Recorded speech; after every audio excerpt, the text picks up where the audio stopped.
Welcome, everybody, to the world-famous Rebelle Rally. This is Rebelle Rally Live, brought to you by Toyota.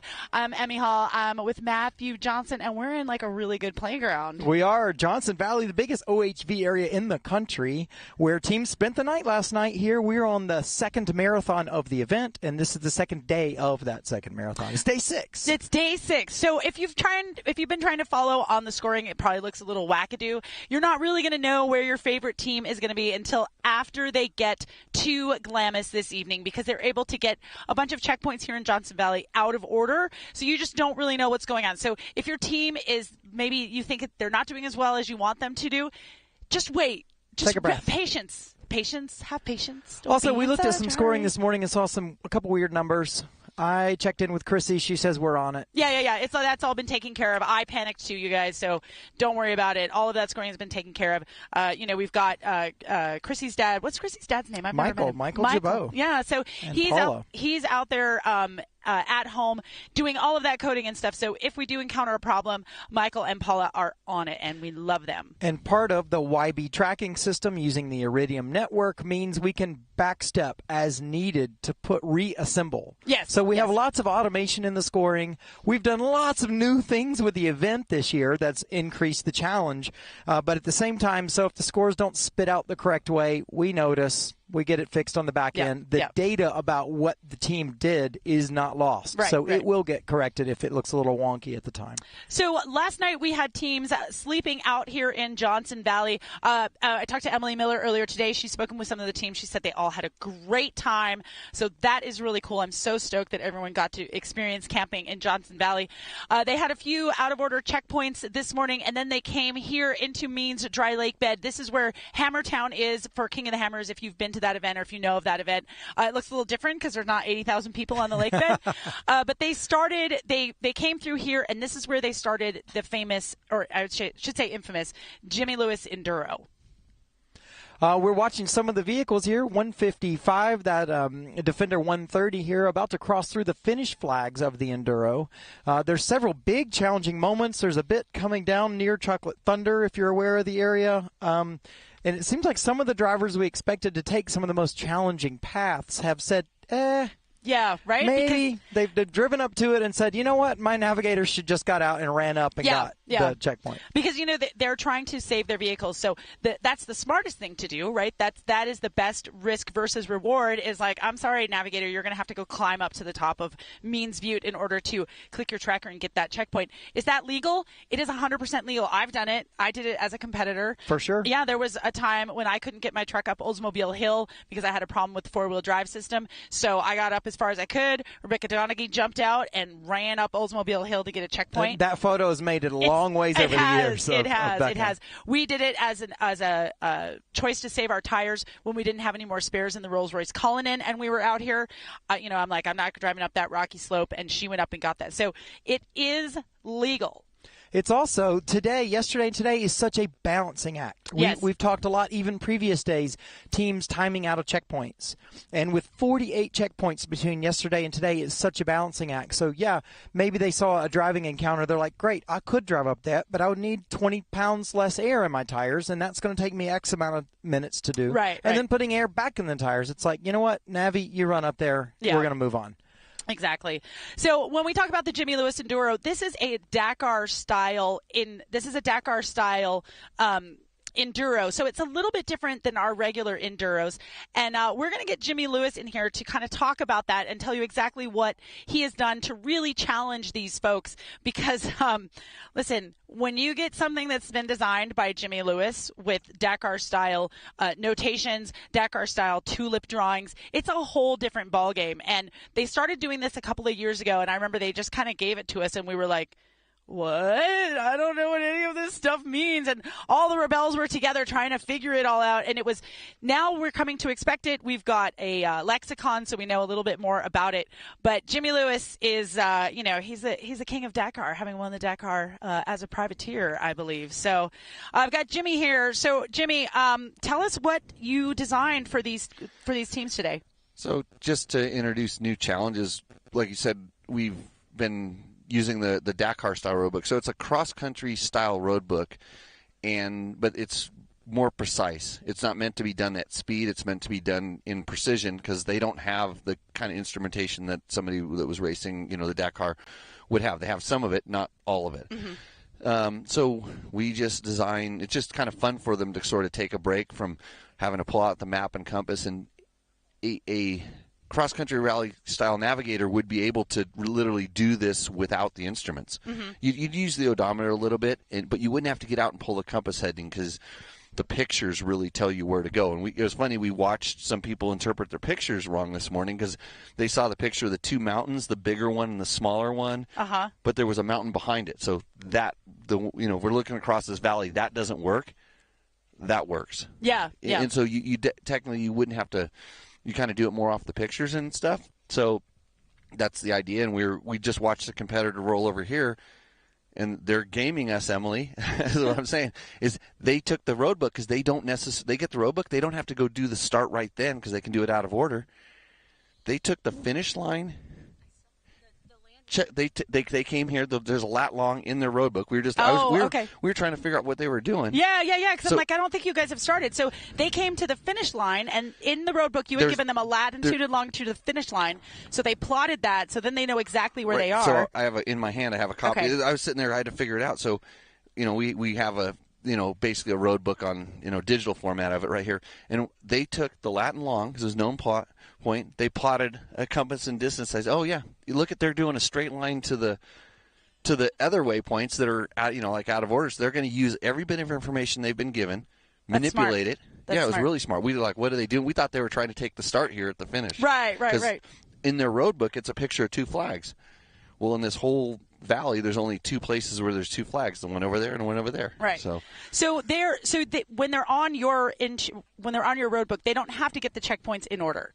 I think once this is a question for scoring. Okay. I don't know how you could possibly do the road book out of order. Okay. It doesn't make sense to me.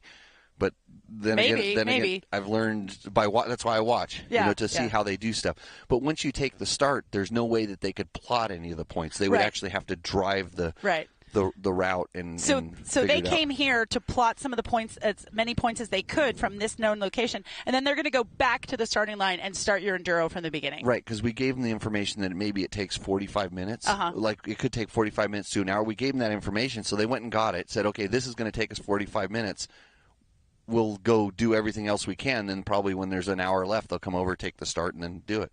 That's amazing. Yeah, it's like I said, it's a game of chess, and you're just trying to figure out where the best way to do it is. So our normal enduros, we have the on-route enduros, which and are they're just back. Yeah, they are back. Those enduros are just designed to move you usually in a transit stage. The on-time enduros, that's where you need to get to a waypoint at a very specific time. Here, this is just like a navigational road book. So that's where we get the Dakar style. So there's no time involved. They don't need to pass a timing control. They just need to follow the road book very, very precisely. And it's very interesting. You might be able to see 155 come in there behind us. I cannot wait to talk to them tonight because they're going to have some. I want to see what's in their minds. Well, what they did, we thought that's what they were doing, but now they're back and maybe they're doing something different. I don't know. It's amazing. You never know what is going through these Rebelles' heads as they're using all of the information that they have, and they're strategizing so that they can use everything that they have, all of the instruments and all of the information at their disposal to get those checkpoints. Jimmy, thank you so much for being here. I love your hat. It's very bright. I can see you all the way across the lake bed. We're of course official. Katie, what do you have for us? Hey guys, I just nabbed this team. They're on a time crunch, but what are you guys up to? Well, we are trying to do a precision enduro, and they give us some bearings that we have to follow and very, very, very precise directions, and it's super complicated. And we're sitting here at the start line because it doesn't make a lot of sense. We just attempted something and it made no sense, so we decided to come back and try to start it again. It's not timed, so we're allowed to do that, but we're a little stymied at the moment. We're not going to keep you for another second. I'm going to let you keep your heads clear and get on with it. Back to you, Emmy and Matthew. Okay. All right, thank you, Katie. I'm going to say this really softly because they're still behind me. They think this is the start of the Jimmy Lewis Enduro. The start of the Jimmy Lewis Enduro is like a kilometer behind them. So we thought they were like doing some crazy chess game. They just think they're at the start of it. Well, throughout their performance of the week, it's looked like they were clever enough to be doing that because they've had really good moves and really good times in the Enduros. Oh, this is going to be painful. Oh, I hope they figure it out. As we're told on the map, there's only 2 places on the map that it shows double flags will be. And so this is one of them. And the start line is one. So I'm not sure why because they got the road book at the start, at what is the starting line, between 2 flags. So I would just assume that that's the starting line. I don't know how they made that jump to get here. I don't know. 48 checkpoints, several different challenges, several different ways you have to navigate. Yeah. Lots of different details go into the pressure here in the environment here. Oh my gosh! To the Enduro. This is crazy. I know we're going to hear. I know we're going to hear from Emily Miller soon doing the flyover. Yes, we are. Is that happening here pretty soon? Yeah. All right. I think we've got Bailey and Kaylee coming up. We can't see them on our screen, but I know that you folks at home can see them. They're there in that Mach-E all-electric vehicle. Now, that car does not have a lot of clearance, but it's been doing really good. Is that them? No, I just looked over to see the Mach-E, and I saw Alexis with its back tires off the ground. But that Mach-E has been doing really well, which is really a testament to Bailey's driving skills to take care of that vehicle. You know, she's a great driver. She knows exactly what she needs to do, and she knows exactly where to place her wheels because she's got so much experience out here being a King of the Hammers racer. And then Kaylee is such a great navigator. I mean, she's taken a couple of years off, but she hasn't really lost any of her sharpness, any of her intelligence. And she just remembers everything from her past years, and she's able to apply it here. So they just had to learn how to work together because they had very limited time working together before this. I know we've covered it a little bit, but looking underneath that Mach-E, if you wanted to skate something across a pond, that car would do it. It is perfectly flat with skid plates all the way across the bottom. Yeah, well, you know, and I don't know if they skid plated the battery, but that's probably actually the battery. Yeah, the battery part looks like, just as an aside, it looks like it's still the factory protection there, and then everything else is now encased in aluminum as well. Yeah, you know, because the Rivians have a skateboard platform, and so I had been talking to a Rivian engineer, and they were like, you can bang, there's no skid plates on the battery, because they're like, you can just bang the crap out of these battery casings and they're not going to break. Now, the Rivians do have a skid plate in the front to protect some of the cooling elements, and I'm sure that the Mach-E is kind of the same way. But it's really interesting how on some of the vehicles you need to pay attention to, like, okay, you know, where's my transmission? Yeah, where's the rear differential? Yeah, where's all of that stuff? Yeah. And on an electric vehicle, you don't necessarily have those worries. It's really interesting how folks are adapting and learning what advantages you have with an electric vehicle, especially the torque when you're trying to climb something. Exactly. Although, you know, we did see Lily. They've been in the mix for first, second, and third. They've been on the podium, mix on the podium. They were on the back here of Means Butte, which I think you guys can see behind me. They were trying to get up to this hill. At the top is an X checkpoint, and they were not able. They got kind of halfway up, and they were not able to get all the way up. Now, whether or not that was a actual we can't get the truck all the way up, or it was a let's save the truck and you navigator run up there, I'm not sure. But a lot of times, if you don't have the grip on the tires, the torque is just going to overwhelm your tires. Now, these Pirelli Scorpions are great tires, but out here where it's a little bit looser, you really want to air down. But on the Rivian, the more you air down, the more rolling resistance you have, the less range you have. So the more exposed your sidewalls are. Yes, also. Exactly. Yeah. So finding that balancing act, especially in those electric vehicles, it's a little bit of a dance. For sure. So we're seeing more and more cars buzzing around here. I've been using my binoculars to snoop, for who's where. We see Carrie Landau up there in the Subaru approaching the back of the Mach-E. That is the X-Cross route we're looking at. And you expect when Peg and Donna come through in 129 that they're going to do that hard route up the back of the mountain and back down. Yes, Peg and Donna, of course, being Nina and Terralyn. Nina is a great driver. She knows her vehicle in and out because she teaches with Jeeps. She's a partner with Jeep. So she knows exactly what that vehicle is capable of. If she finds it to be too risky, that would be a big decision for her. And she loves to drive this stuff, and she's really great at it. So I think we're going to see 129 come up over that hill. We might also see the Bronco Raptors, because the Bronco Raptors with those 37s, like, they don't care about holes. They can just go right through that. So, I expect to see Shelby Hall crawling over there. I expect to see Laura Wanless. I expect to see Serena Pruitt in her privateer Bronco Raptor. With her 2 new tires that got shipped in the other night? Exactly. Well, maybe she won't. Maybe she's a little gun shy with the tires. But those vehicles can very easily make it up to the top of this. Some of the other 4x4s, like the Lexus GX, probably the Land Rover, they might have a little bit of a hard time, and they might want to make the decision to save their car and make their navigators go to the gym. There we go. Get some exercise. Now, as we understand, they need to wind up what's happening out here. It's 9:15 right now. They need to wind this stuff up the next few hours. By noon, need to already be headed south, where we've got a few checkpoints in an entirely new area of northern Glamis, out behind Slab City almost.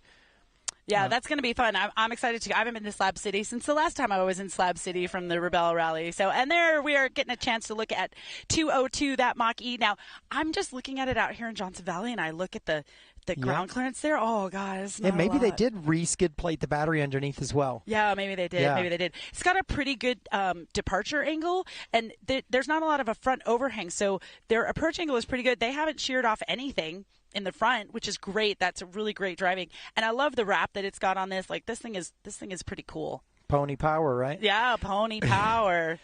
Well, all right. I think we're gonna. Do we have a shot? I can't see the monitor to tell if we've got a shot of them. Are we gonna jump over? And here comes the fabulous Carrie Landau in the Mountain Subi. She and Dorothy are kicking butt in that vehicle. So just look at how much clearance Carrie has put in her vehicle compared to the twice. Mach-E. It's more than twice. More than twice. Well, this is also how she took the 4x4 X route on day one. I mean, not on purpose. Yeah, I know. But ended up on it. It was like, oh, okay. Able to get that through. Now, I am curious if they have to actually go through these flags in order to get full points, because Lily and I don't think Vockler went through the flags. Yeah, I'm not sure what the deal is. No one's like sitting here marking off check marks if you drove through the flags. Yeah. Hey, let's jump over to Katie. Thanks, guys. I'm here with Carrie. How are you finding this morning? This was a lot of fun. This precision enduro was awesome. Our distance has been spot on, and we're doing great working together. So it was fun. Always cool, calm, and collected. How's it feeling today? It's great. She's classic. I'm really, really taking care not to take up too much time today because they're all really focused. And I was going to talk to the Mach-E, but see, they disappeared on me. Back to you, Emmy and Matthew.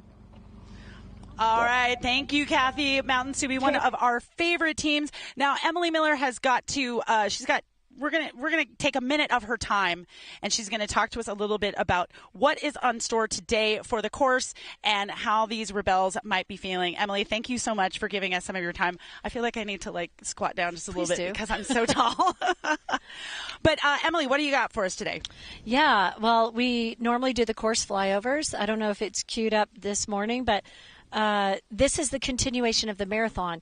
And so once they exit Johnson Valley, they're going to continue this morning until they exit. I think we've got the flyover, so let's see if we can get it in here. All right. Okay. So it's hard to see with that great sun. Oh, and we just there we go. There we go. No, we're losing it. We're having a little bit of monitor trouble here. So let's just go ahead and talk through it. Yeah. Okay. So today they wake up, they continue the out of order checkpoints at any point between 6:30. Actually, this flag opened up at 7 a.m. Okay. And then until 1 hour from their green CP time, they can do this precision enduro.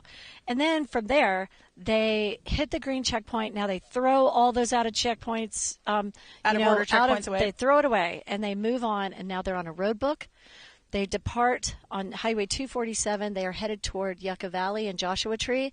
They cut off and they turn and they go through Pioneer Town. Okay. So they continue on road as they drop down in toward Indio and Palm Springs. They're going to hug the mountains just to the west of Joshua Tree. We're keeping them off the interstate. Okay. They're going to go underneath I-10 Well, let's see where we are. Let's see if we can see it. Yeah, you can basically see, it doesn't show the Enduro, but what it's showing is it's showing them, heading out of Johnson Valley. Well, you know what? We're going to it's fine. forget that. Oh, wait, there they are. Headed off Johnson Valley. Now they're on Highway 247. Now they're on Highway 247. They are now going to turn and go through Pioneer Town. They head back toward Yucca Valley, and now they're going to drop down. You do this drive all the time, right? As if you're going from Joshua Tree to Los Angeles. Now what they're doing is they are heading through Desert Hot Springs. They're going to take this long, kind of desolate road. It's a great way to go. It is. When the 10 gets interstate. backed up on Sunday nights, it's a perfect way. Absolutely. That's the trick. Right here they have a fuel stop. They are going to fuel at the Shell station at Indio. They're going to get back on the highway, and now they're headed in the direction of the Salton Sea. You can see the Salton Sea right there. About almost before they get down to the bottom of it, they're going to turn on Frink Road, and they are headed on dirt. Let's see. Here they go as they go around that corner, pass it. Yep. One year we were supposed to turn on Frink Road and the road was closed. Yes. And I remember that. Yes. That was fun. They've been doing a lot of work on that road, and they're constantly doing work on it. Yeah. They're then going to hit Slab City, I'm the so home excited. We're of going to go Salvation today. Mountain. Right there, they're on Ted Kipf Road. It's on the east side of the dunes. They've never done that before. Right in here, this is a big surprise. And Caleb, you can go ahead and pause it for a moment. That area is a set of Glamis dunes at the north end. Yeah. And in between the north end and Highway 78 is a big protected area. Right. But on the very north end, there's an open OHV area. I had that no very idea. few people use. Yeah. And, probably just to give them a little curveball, they do go to the swing set. Oh, they just do? go to a swing set that is at the north end of the dunes. Oh, you're so mean. But- I love it. Yes, everybody wants the swing set, so I gave them a swing set. A swing set, not the swing set. Yeah, and these are pretty rough dunes down at the base. Big, beautiful vegetated dunes at the north end. They have a few checkpoints there, but they don't have to do it. They can stay on the road book. There's an instruction to leave the road book, go down the wash, go underneath the train track, and then return. Grab the green CP. They head all the way to base camp. We are not putting them into Glamis Dunes, on the south side of Highway 78. Yeah. We're just giving them a breather. They did the north end. It's new. It's different. Right. Get to base camp. We want them to rest up because Dune Day is always a tough day. It's a big day. Yeah. It's going to be so nice to get into Steph's base camp. It's going to be decorated beautifully. They'll have a lovely meal with Drew Deckman. Some people might actually get a shower, which would be awesome. So just being able to have those comforts of the base camp, have a few hours where they're not just like coming in, fueling, eating, and go to bed. I mean, what time do you expect folks to be getting into base camp today in Glamis? I think based on the time, I think the earliest arrivals might be around 4 o'clock. So that's perfect. That gives them plenty of time to just kind of decompress, laugh with all of their fellow competitors of, can you believe we just did that? How was your day? Oh, my day was great. My day sucked, whatever. They can have that camaraderie, go to bed, and just really being able to open up to a brand new day. Yep. It's going to be a great day. It's going to be good. All right. Well, Katie, I know you've got, it's Rebecca Donaghy. What do you got? I'm here and totally expecting Rebecca to drive away from me. How are you doing? Doing all right. We've kept the car intact. We've had some challenging driving today, but and some challenging navigation, always. But it's been fun. This little sucker's fun. This is a challenging driving morning. Emily's very excited about it. Oh, good. Did you enjoy it? She is. Glad she is. I'm just kidding. We are too. We've been having a great time. Loved camping out last night. It was great to be all separated out and kind of roll of the dice who you're going to be camping next to and where exactly you're going to stop. But we had a great time on, what was that? Where were we? Oh, on Melville. We're on Melville. Okay, well, I won't keep you. Enjoy the rest of your day. And if anyone's just joining us, like just fallen on to our channel, this is the Rebelle Rally. We are absolutely in the middle of nowhere, and the women competing only have a map and a compass and road books, and all their GPS devices have been disabled. Back to you, Emmy and Matthew. Thank you so much, Katie. Well, as the BMW X2 drives away, Matthew just noticed that the rear door is open, which actually that happened to us when we were in the Rolls-Royce. Our rear door was open and we didn't know it, and it put the car into limp mode, and I thought that I had lost the entire rally because I didn't have the rear door closed. But then it turned out we were fine. But So- I had a up here and down here moment. And you may be asking, well, why don't you just tell them the rear door's open? And it's like, that's can't. not how this competition works. You can't. We might see, they might pull up and we might hear a rear tire going, psst, and we just can't look Nope. at it. Nope. We're just If like, you- that's your deal. If you see someone drop their compass, we can't say anything. If they drop their scale ruler, we can't say anything. So it's completely on them to know exactly what's going on at the same time. And it's really hard. It's really hard. Yeah, we tell them we're a rock. They Yep. ask us a question, we're like, I'm a rock. I don't Like, know anything. sorry. And it's hard when they're your friends or you know it's a silly thing. Oh, anybody could do it. Easy fix. Yeah. Exactly. So, yes, we want to make sure that all of the Rebelles are doing their own thing at their own pace in their own time. It's going to be great, them going into Pioneer Town. They filmed a lot of movies in there in the 50s. It's got this great, like, old Western vibey thing. We kind of wanted to film from up there, but we were pretty sure we needed to get a permit. Like, that wasn't going to happen. So it looks like we are, let's see what our drone is doing out there. Just making me dizzy is more like it. So that is our starting line. Now, I talked to the checkpoint workers here. As teams come in, they get the choice to do an X Jimmy Lewis Roadbook for more points or a regular Jimmy Lewis Road points for regular amounts of points. But the trick is they only have a set amount of copies of each one. So teams that don't come in here, who kind of dawdle a little bit, they might not even have an option. They might say, well, here's your choice, X option, or, well, it looks like we only have X option. All we have is X. That's what you got to do. Or everybody chose the X. Looks like you got to do the regular. So that, again, is another little twist that they've got going on because they really want people to move down here. They want to reward the people who have been managing their time well by giving them a choice between the X and the regular checkpoints. So you got to imagine a lot of teams are just caught in this like loop, repeating loop of overthinking the options because your number of options and the processing to figure out the best way to do this. Yeah.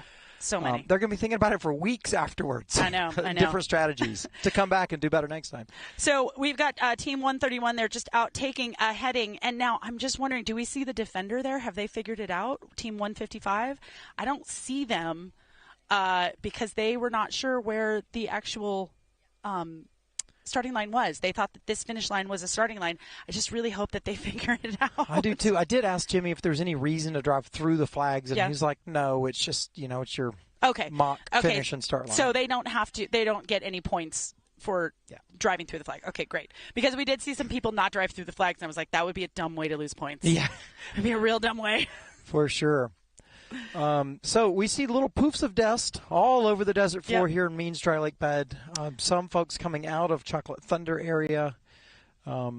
What's this butte called? Means Butte? Okay. Mm-hmm. Some coming down from there. We see one of our Honda teams approaching. Now, what's really interesting, too, about, what is today? Is today Thursday? Today's Thursday. So some people take a long weekend, and we've got some, we call them civilians, camped right out here in the middle of the lake bed. There's also some up off of Boone Road, and they just must be, what is going on?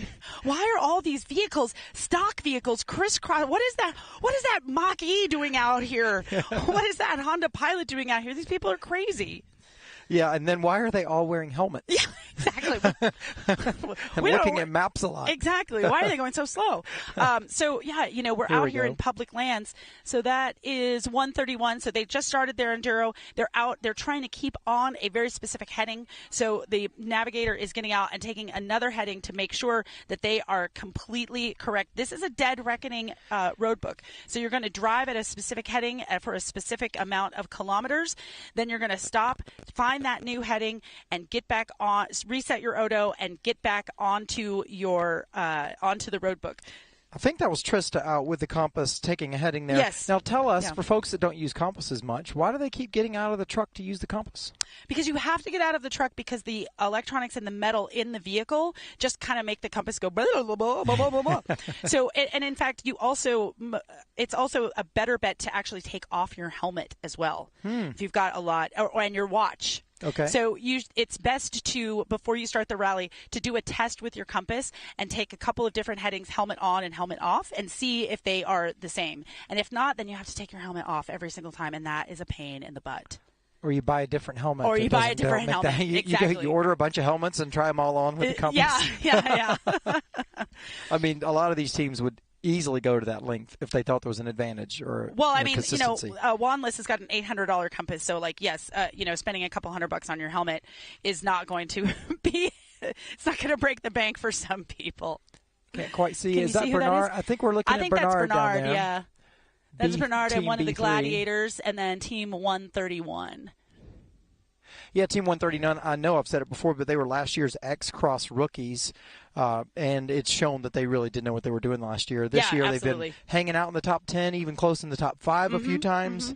It's going to be real. I can't wait to get down to Glamis today and look at the scores after everything's summed up from the chaotic last couple days. So it looks like this Gladiator here has probably chosen a different road book than 131. What number is that? 135. So it looks like because they went a little bit further. So I think that they have chosen a different, Sheila and Raylan have chosen a different road book, or they're really off on their odometer. I don't know. Sure. It's one or the other. Yeah. I saw them kind of bombing around here earlier. They made a quick pit stop by the live setup here. Like, what are those people? What are they doing? Okay. All right. Now we know what that is. That's so funny. And some vehicles will have a compass inside the vehicle, like an OEM compass. But here's the thing. Number one, you don't really know how accurate it is. Is the compass going from the middle of the vehicle? Is it from the side of the vehicle? Does it declinate itself through the GPS system so that it knows where you are and it knows where you are in the world, because you've got different declinations, which could really set you off. So I have never relied on any of those compasses in the car. I know that Rivian just pushed an update that has a numerical compass, not just north, northeast, northwest, or whatever. It actually has a numerical compass. And I really want to talk to Lily to see if that is a declinatable compass so that you're actually getting the exact bearing that you want to be following. Speaking of Lily, at this very moment, yes. Lily and Alex, 273 points out of day 5 and 6. Okay. Nina and Terrell Lynn at 259. That's a margin. 11 to 14 points there, that's a margin. And then another 10 points back, Laura and Maria. But again, like I said, you can't make too much of a story out of that. But look at that fourth that we just saw, Hayden and Smith there, 131, Krista and Trista, 236 points. So they're in that game in the top 4. Yep. Top 4 of what we're looking at right now. Like I said, this can and will be changing. Yep.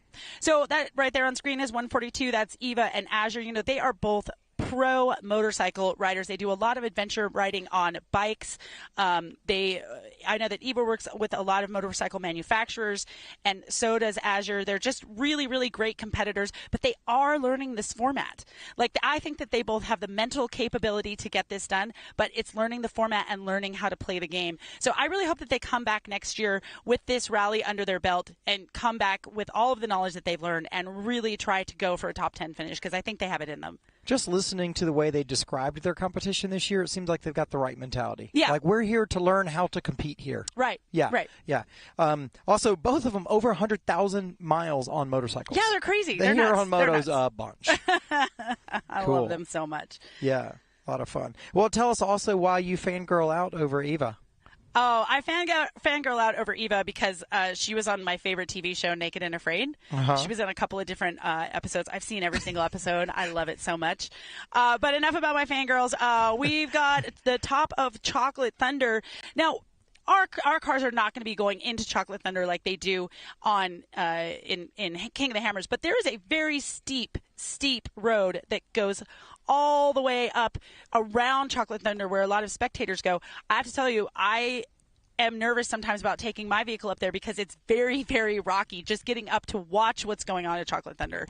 Happy to see Avis's car there. Sorry to insert you're there. good. Happy to see Avis's car out here running properly and making it through the 2 days. So it looks like it was repaired the other night. Now, she is from Joshua Tree, so she probably knows this section pretty darn well, which bodes well for her both yesterday and today. But again, right now, they're just trying to follow the road book, right? She knows, I guarantee you, she knows exactly where Chocolate Thunder is. She knows exactly where Short Bus is. She knows where all these trails are, but that doesn't necessarily help her because she's trying to follow a road book. Now, she does know the terrain. Oh, and look at this. Is this 129? No, This is 111. That's our media vehicle. All right. That is Emily. Emily Benzie is out there trying to get some stuff done.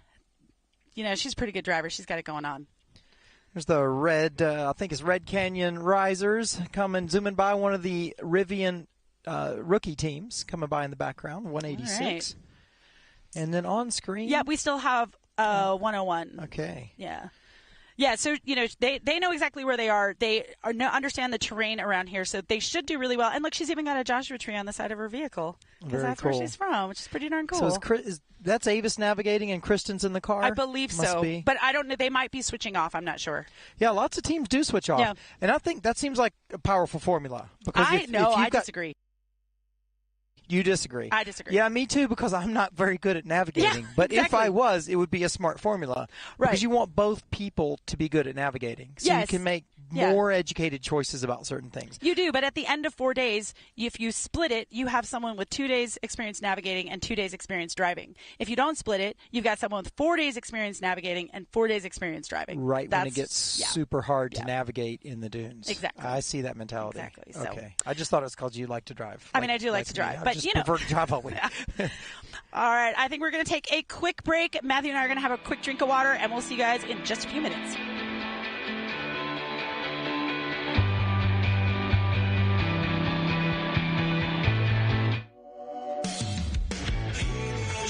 In the matador, living the high life I've been waiting for.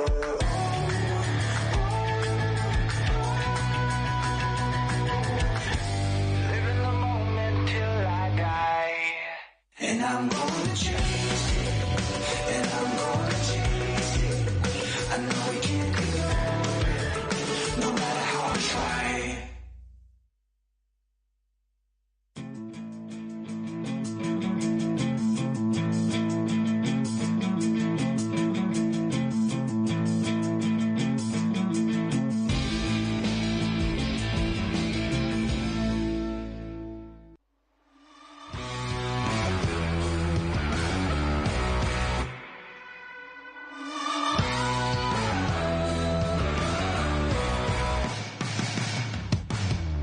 My proudest achievements would be the fact that I did compete and challenge myself in the Rebelle. It was my rookie year, first time doing it. I mean, it's 8 grueling days. There's no GPS. You can't use your phone. You have no contact. So for me to do all of that was pretty darn cool.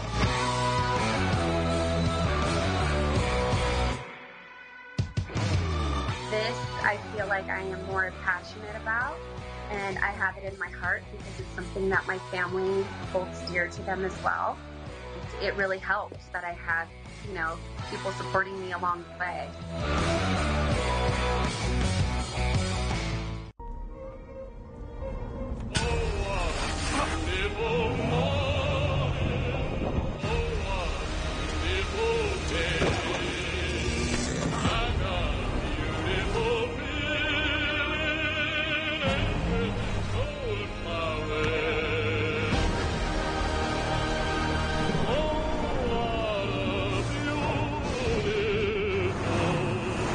Toyota trucks. Let's go places.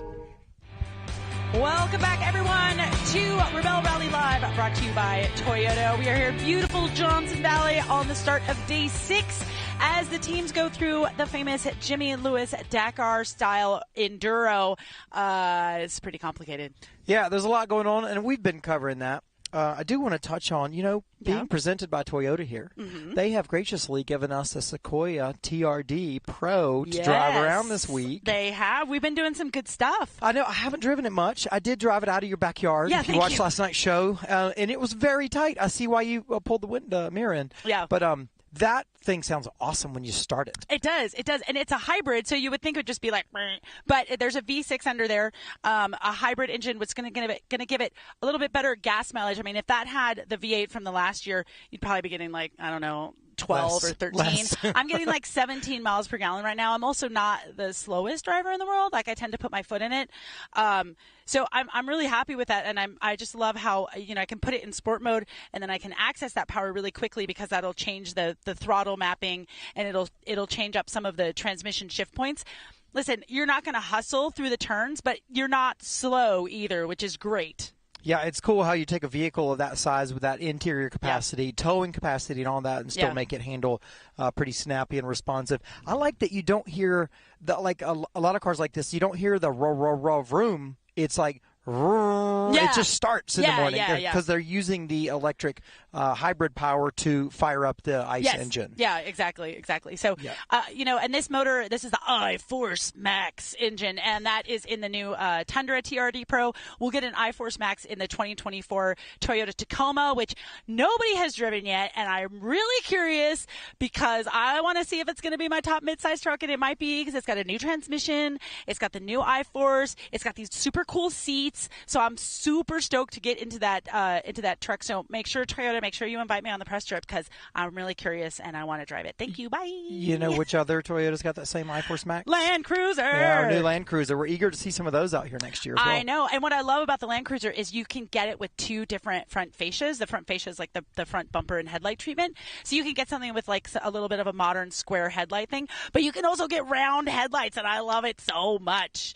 Matthew, who do you see there going through some rocks on That's screen? Melissa and Jessica are probably still current leaders in X-Cross. But, based on the way Carrie Landau's ripping around here in her Subaru, Melissa's got some work to, keep doing. Yeah, exactly. Well, Carrie Landau has got a locker in the rear. Now, it's not a selectable locker, but it will lock up when the vehicle thinks that it needs it. And that's kind of the same thing that the Bronco Sport does. It's not a selectable locker, but when the vehicle senses that you could use a little bit more traction, it will lock itself up, and then you will have equal power going to both those rear wheels. Now, that comes standard on the Bronco Sport. If you want something like that on a Subaru, you have to go aftermarket, and I believe she got that from Torque Masters, who is owned by a former Rebelle. Okay, very cool. I know. Hey, tell me really quick, what's Haas? Oh, Haas is the suspension system that Ford uses. Is it high output suspension system? It's something like that. That's like why that. I'm quizzing you on it. Yeah, thanks. Here's what I do know. You get Haas on the Bronco Sport. You get Haas 3.0 on the the regular Bronco. On the regular Bronco. You get Haas 4.0 on the Raptor R. Just regular Bronco Raptor. Okay. Yeah, they don't have a Raptor R yet for the Bronco. They have it for the F-150.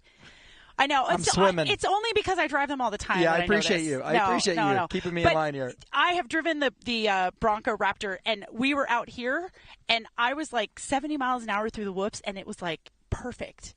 It's crazy. That thing is so capable, and I'm sure that the girls that are in the Bronco Raptors for this, they're like, well, yeah, but we can't exceed the speed limit, because that car will just exceed the speed limit out here all day long. So it's a 10-speed transmission. Yeah. It's got you can get 37-inch tires on it. Yep. And then what's power again? 414 or 440? Yeah, something crazy like that. Yeah, it's really good. It's a twin turbo V6, no V8. But you've also got all those crazy drive modes, including the Baja drive mode, which will lock out the top 5 gears. So you're not.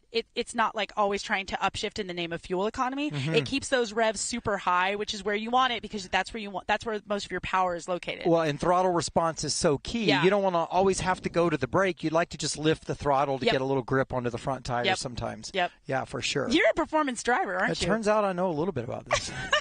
See, you know more about the driving, and I know more about the specs of the cars, and that's why we're such a great team. Yeah, I love it. All right, we got a great drone shot here. I can't see exactly who that is. I don't know. They're on a road, though, if they're going that quickly. They are. It looks like I think they're going right across the lake bed. They're headed east into the Chocolate Thunder area. Jackhammer is over there. Now, some of, you look from here and you just think, oh, that's all rocks, but there's a lot of soft sand over there.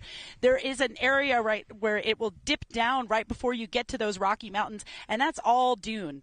It's all dune. So they really have to manage their expectations if they think it's all going to be rough. Like, oh, no, sorry, it's soft.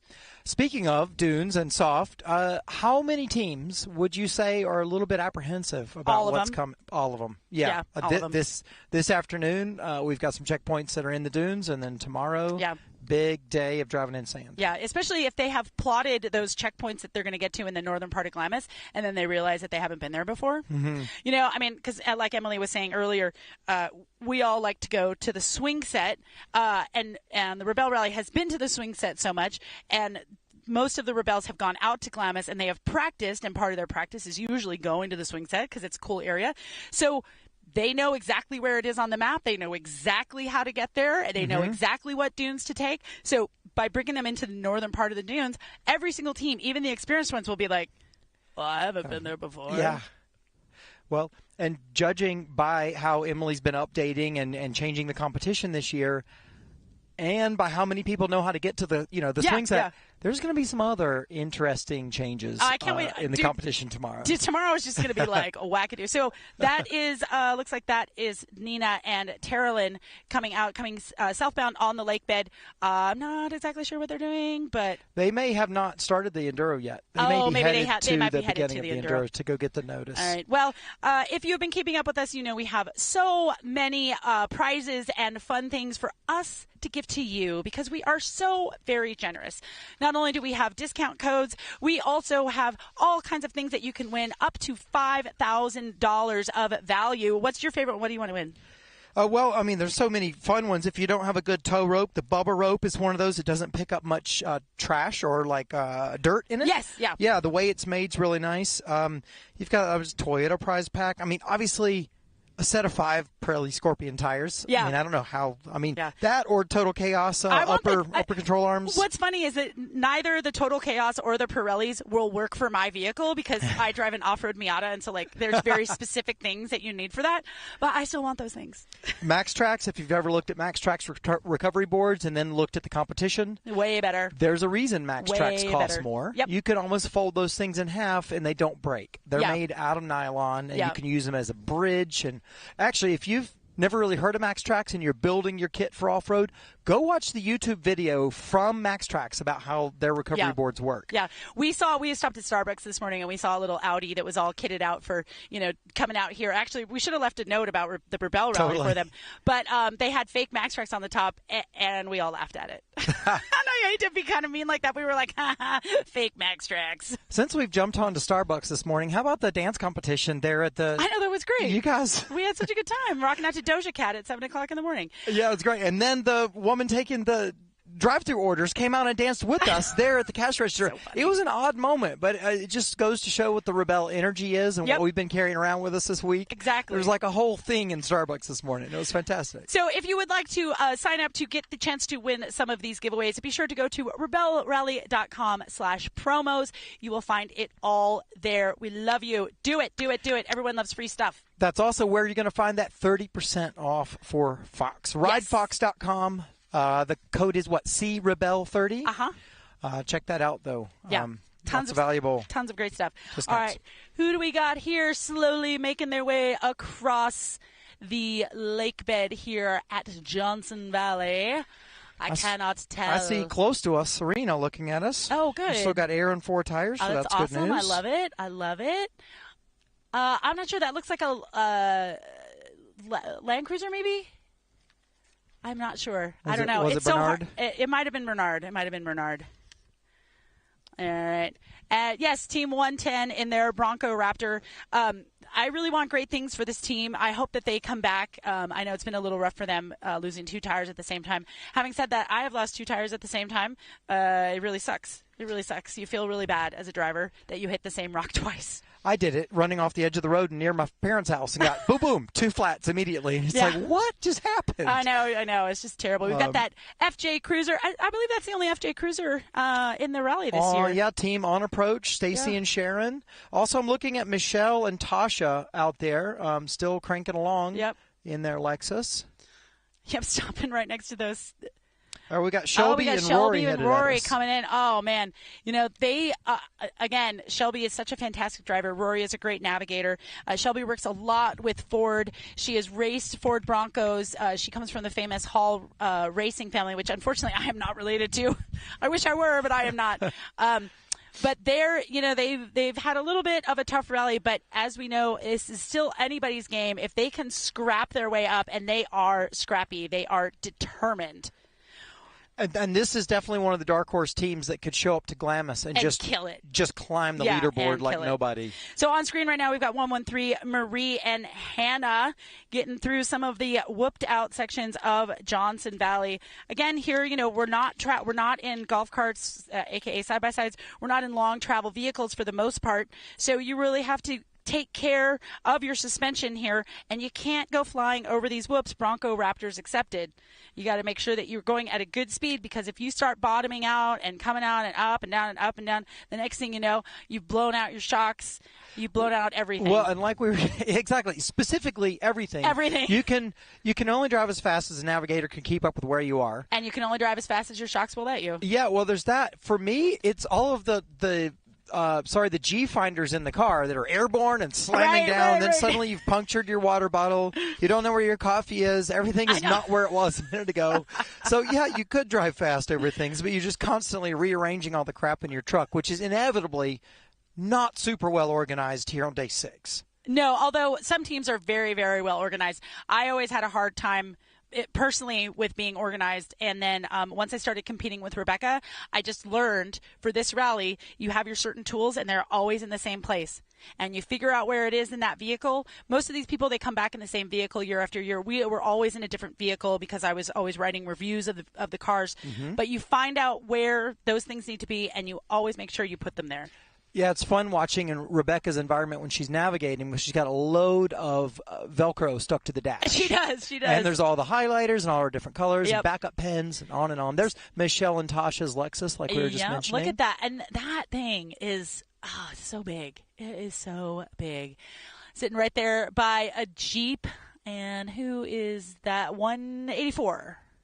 Yep, 184. Okay, cool. So they're out here trying to find these hidden checkpoints that Jimmy Lewis so very thoughtfully gave to them. Looks like Nina and Terilyn are off the line of their Enduro. I think I see them just coming out. So they have 45 minutes or so. They think that they will, in order to do this Enduro. So we should see them hopefully coming down the mountain soon. Well, we have yet to see anybody actually come down Means Butte. Yeah, true. We saw a few kind of flirting around with it. Decided not to go across the top of it. No. We'll see if someone's. We'll see who gets the award. We'll give them a little attention. Yeah, I know. That 184 over there, Kendra and Eliza. Oh, good. Kendra. That was 184. Yep, that's 184. Kendra's nickname was, what was it? Too Tall McGee. Too Tall McGee. And those ladies are both really great drivers. Kendra is a teacher at Dirtfish Rally School. Eliza is a stunt driver. Have you used Eliza before in any of your I stunt haven't. driving She's actually even more than a stunt driver. She's a rally driver, but she's also a stunt coordinator. Oh, great. And she worked with Ken Block on some of the Gymkhana episodes as stunt coordinator. And as you can imagine, as a coordinator on a job like that, Ken and team they're all like, well, we're planning to do this and hang a wheel off the edge. And she's like, oh, okay. Why didn't you tell me to hire scuba divers until now? So, yeah, that had to be quite a job. Yep. So Team 129 there right now, one of our top teams out there getting that heading, trying to figure out exactly where they're going to go. So when they're trying to get this heading, what they're going to do is they're going to find whatever the heading is, and then they're going to look for a point in the distance, and they're going to concentrate on that point. The navigator is going to tell the driver, this is where we need to go to. Now, hopefully they're both looking at the same point. Sometimes it could be a little confusing, and you could think, yeah, we're both looking at that same rock, but maybe one of you is looking at a rock that's, 10 meters to the left. I had a person, turns out Emily Miller, I was looking over her shoulder earlier, and her hand was pointing, you see that, and the road comes here.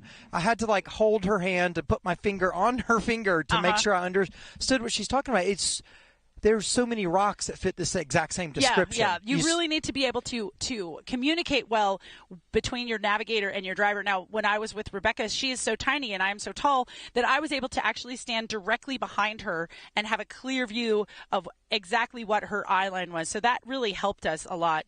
But, if your driver is driving towards one rock and your navigator has set the heading on another rock, and suddenly your driver is kind of going off to the left, not by much, but that is then you're going to burn some mileage getting back on that heading, and now suddenly your distance is off, and when your distance is off, then suddenly you're not as accurate.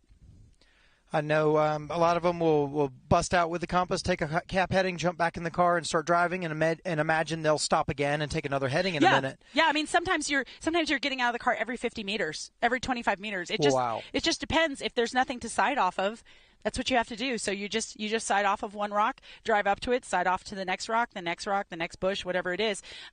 So the closer you're siding to, the more accurate you're going to be. But it's just going to take you a lot longer. Yeah, I'm always curious in the dunes how much it's healthy to get the navigator to do, because they get back in, they say, go to this heading, and then you're there, the driver in the dunes. Well, we can't go that way. I can't go straight. We got to do a big curvy line to arrive where you just told me to go, and then reset. Yeah, so the navigator then, when that is happening, the navigator is always keeping track of where their heading was and saying, okay, once we get through this, we know we need to we're got to push left. We got to push left. We got to push left. So the way that you are doing that with your distance is you're generally adding about 25% to your total distance. So if you get to what you think might be a black checkpoint, you've gone the total distance that you've measured, you need to go a little bit further, because you definitely have not gone in a straight line. Look at that. Just watching the screen here, I see Nina and Tara Lynn bombing along there on the Enduro. Yeah, if you missed it earlier, so there's a number of instructions at the beginning of this Jimmy Lewis Enduro today. Some are for the X routes, the more difficult but the more rewarding route, and then some are for the other. If you arrive last and you're having a hard day and you don't want the challenge, that might be all that's in the pocket there. There's only a certain number of those different routes. So the later you are, the less choice you get about which way you're going. Yeah, that's so mean. That's so mean.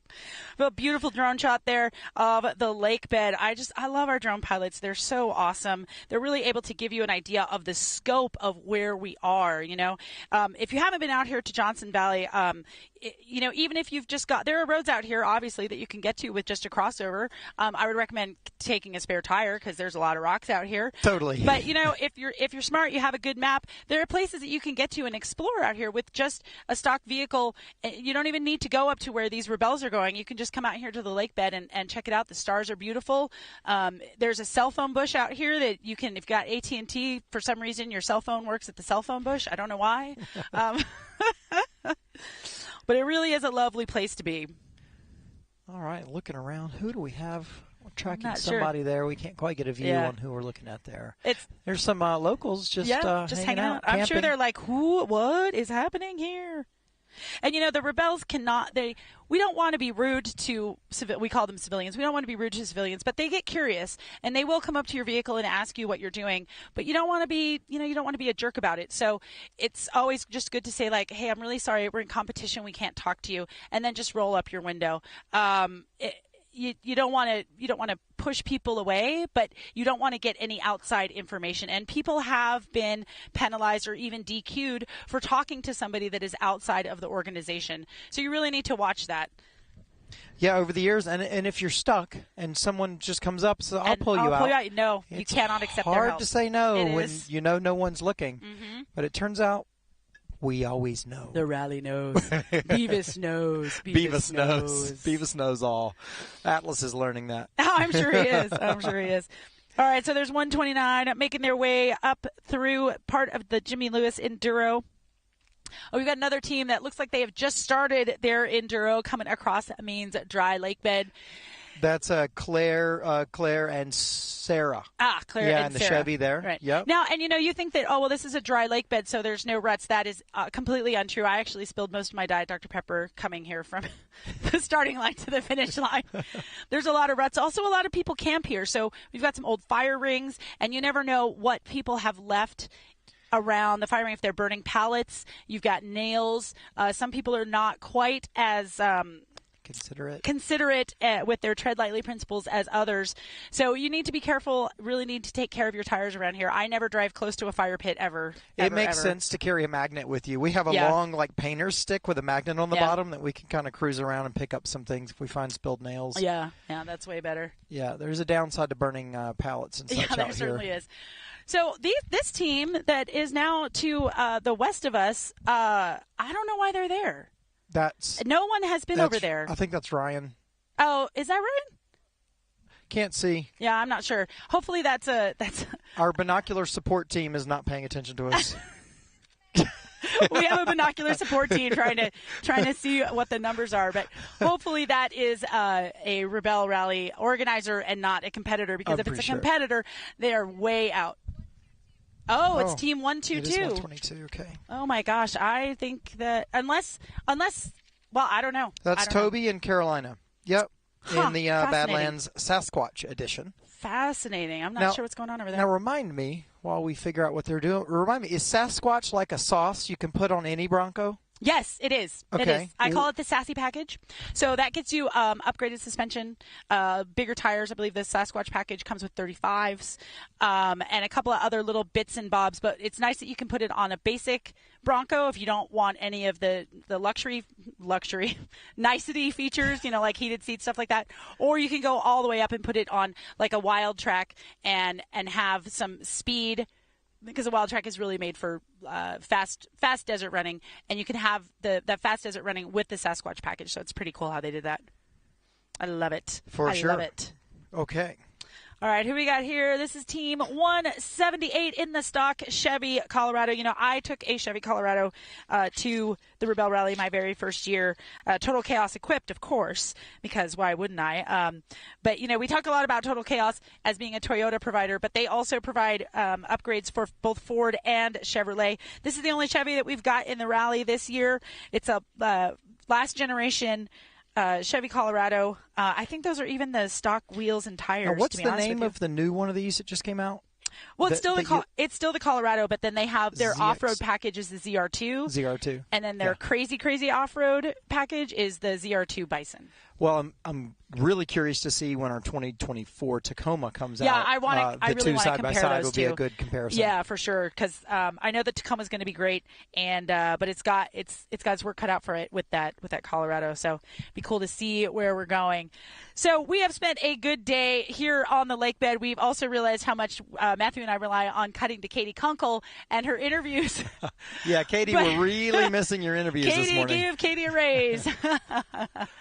So we are going to be headed out. We're going to be making our way down to Glamis. I think just for fun, we're going to go to Slab City because it's pretty dope. Mm-hmm. See some of the artwork there. And that is the path, actually, to get to some of those early checkpoints this afternoon. Yeah. The teams are going to be absolutely worn out by the end of today. They're going to be crowding that shower trailer, trying to get cleaned up before another big day tomorrow. Yep. We should see teams coming in around 4 o'clock. Our show, of course, will be live at 6 o'clock from Base Camp 3 in Glamis. I'm so excited to get there. So a couple quick reminders, RebelleRally.com/promos. Go see what you can save or see what you can win. RebelleRally.com/lives. Check all of our stuff. And last night we played the third episode of Dead Reckoning. Check that out if you haven't seen it. So on our exit here, we're going to have a slideshow of some of our awesome photos that we've got. Again, I'm Emmy Hall. This is Matthew Johnson. Thanks for watching Rebelle Rally Live, brought to you by Toyota.